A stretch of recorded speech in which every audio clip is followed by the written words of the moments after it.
from your experience, how do you go from idea to commercialization? Or maybe idea, product, commercialization? Because we all have great ideas, we all think about them all the time, but how do we like bridge that gap, you know, from like, oh, this is so cool to like, here's what it is? Yeah.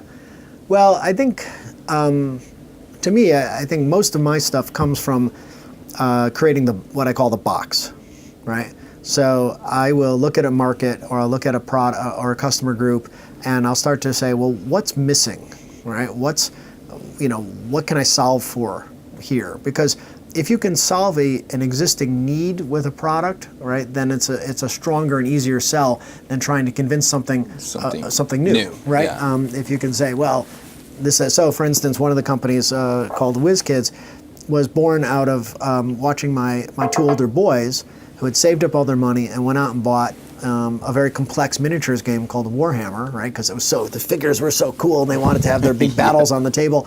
And they bring it home, and they couldn't do any of it, right? They couldn't assemble the figures, they couldn't paint the figures the way that their imagination was, right? Because they were 10, and the rule books were like big enough to beat the hell out of each other with, but there was no way they were going to read them, because they were several hundred pages. It was like and I realized, wow, we're missing a huge opportunity, right? That there is in that industry that if we could make those more accessible. So I sat down and kind of literally drew the box and said, all right, kids want this, faster playable, immediately playable out of the box, blah blah blah. Retailers, because you have to think about distribution of Star Video. Exactly. What do retailers want, right?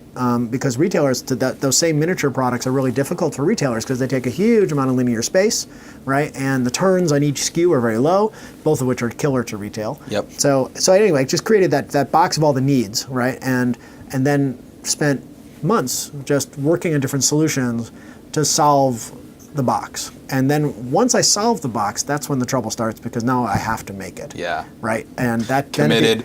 It becomes a quest at that point, right? This thing has to be born, and that's not always that doesn't always mean it's going to work. Yeah. So.